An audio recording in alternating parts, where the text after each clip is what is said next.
täna oli siis mäng Kadrina Karudega. Kuidas nüüd raske mäng oli, kuidas nüüd kokku võtta, et ma arvan, võib-olla jäi alguse taha veidi asi, et võistkonnana natukene alustasime pehmelt. Ma ei tea, mis see lauavõitluse seis oli, aga ma arvan, me saime päris suurelt tappa selle. Oli ka positiivseid asju, aga mingi hetk siin ei suutnud võib-olla suruda enda mängutempot peale ja mängisime Kadrina mängutempos.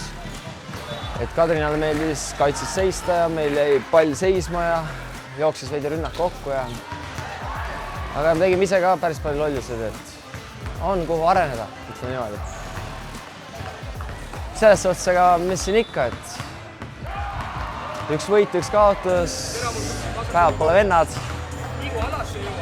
Aga nagu midagi nii hullu ei olnud, et siin mingi hetk oli murdeline hetk, kus küll saime tehnilise vastastelt, aga siis võtsime ise ka tehnilise, et ei suutnud, kuidas ma ütlen, et vastane pakkus, ei suutnud päris eest ära minna ja lõpuks saime ise vastu näppe sellega, et vastane suutis ise eest ära minna ja lõpuks enam kätte neid ei saanud.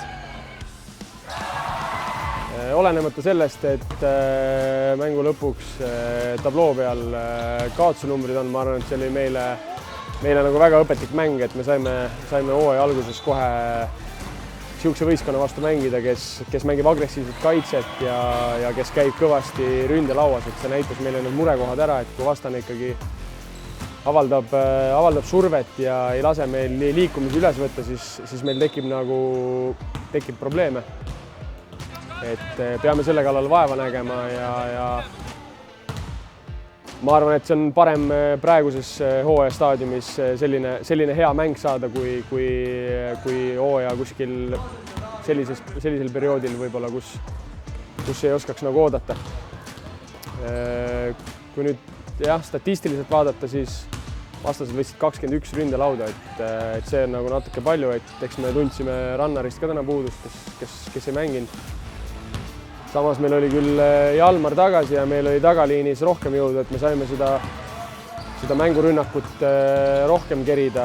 Kohati võis ikkagi pallisurvega rahul olla, et ei ole ainult terve see mäng nagu negatiivne, et saime vastastele vahepeal ikkagi niisuguse survega peale pandud, kus nemad olid ka hädas rünnakujoonis ülesvõtmisega, et nagu ma ütlesin, hullu ei ole midagi. Järgmine nädal on uus mäng, teeme tööd ja näeme vaeva, küll läheb asi parem.